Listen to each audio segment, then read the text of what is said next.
Alright, so today I'm going to show you guys my 90 gallon it's going to be a reef aquarium, but this is the video, or this is an add-on to the video that I was doing before that I did not get to finish, and this video is meant for telling about my stand and all my other stuff. Why am I so glitchy? There. But this, I'm going to tell you about my stand, the sump. As you guys can see, I just got this. On my other video, I did not have this before. Now, I just picked it up today from work, and now I'll be telling you about the stand and the tank and the corner overflow and what everything's for. First, well, I guess now that I have the sump, it's a little bit easier to explain how things are going to work and show you. But first is the stand. The stand, I just built the stand out of 2x4s, and it took me about 3.5 hours and cost me overall about 30 bucks. The stand, I like to build it, or I like to build things, and I love building this, and I love saving all the money, that instead of spending $300 or $300, $400, $500 on a stand, I just built it because it looks nice and it's gonna hold up strongly, and I can build it how I want, and it's cheaper. That's the big reason I built the stand, because it's cheaper. 30 bucks, 400. There's a huge difference right there. So I just saved about $370 on building this. So now the tank. The tank is a 90 gallon, and I also painted the back of the tank the same color as the stand, because the back of the tank, I don't want to see all the cords and stuff that's going to be sitting up behind here, and it just looks a lot neater, a lot nicer. And you can also paint it, the two colors I do like is black and blue. The blue is nice because I guess it's a little bit brighter, but black, I guess it just kind of, I have black silicone on the tank, so I guess black just looked better than the blue. So I painted that black, and it turned out really nice. But the tank costed $200, and it's from Marineland, and it has a corner overflow. And the main reason what corner overflows are for is because excuse me, because the proteins and stuff, well, corner overflows are meant for just take out the water and put it down in the sump. But another reason is because, you know, all the proteins and stuff that a protein skimmer is supposed to take out, protein skimmers are just skimming under the surface. The proteins are mainly at the surface, the top of the water.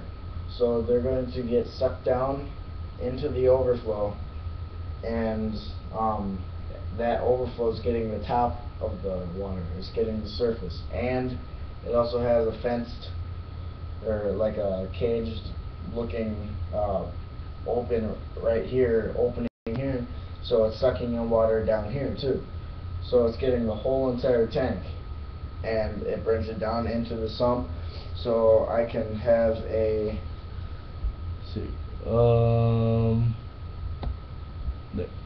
so I can have an in-sump protein skimmer, and then I'll be running an external receive pump thing, water receiving external pump. So I mean, excuse me, I mean an external return pump. That's what I was looking for. A return pump. So the water's going to be returned up through a PVC tube all the way back up through up here, and it comes back up the overflow, and it will shoot out these little two nozzles. The they call them fan. I think they're fan nozzles, but they just give a lot of water pressure. And I'm going to be running a 720 gallons per hour, or 790 actually, 790 gallons per hour on this 90 gallon, because 600 gallons of water per hour will be running through a 1-inch bulkhead. So I'm going to want a 790, because the water is going to have to run up through the tank. So it's going to have to run up quite a bit of, I'd say about, it's going to have to go up 4 feet. So 4 feet is going to cause a little bit of water pressure to go down, and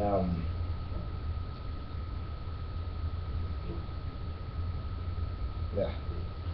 So you want a water pump that's going to return the water with some pressure.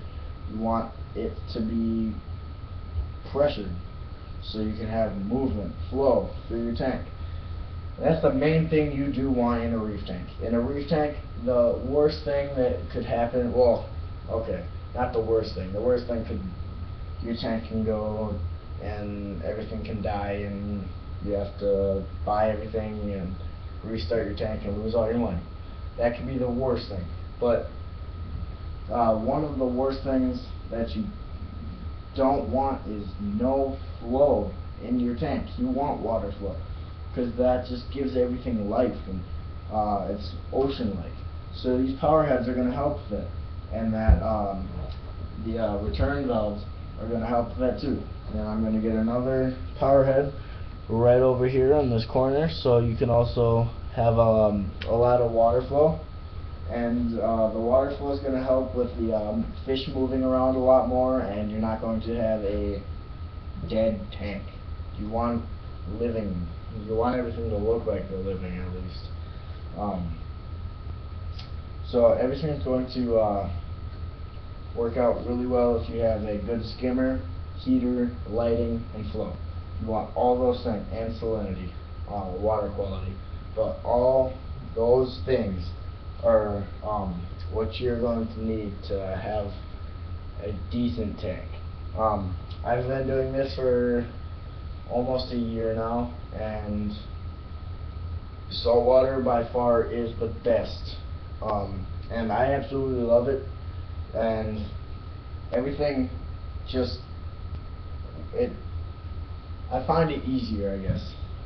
It's a lot more expensive to start up, but it's a lot cheaper to maintain than a freshwater tank, because you don't have to buy all the chemicals, you don't have to do water changes as much if you have good skimming proteins, and skimming out the proteins, keeping down nitrates, all those things that you're going to have to do less water changes. On a tank like this, I could do water changes every month and still have a great tank.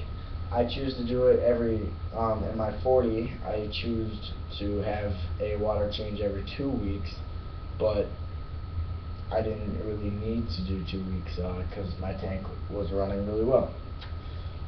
So overall, saltwater for me is better than any other type of water, bodies of water, I guess.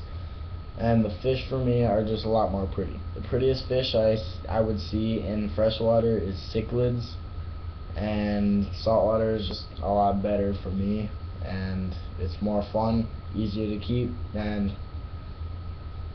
but it gets really spendy, just because the fish are so expensive. So I hope this helps you guys out and changed your mind about saltwater.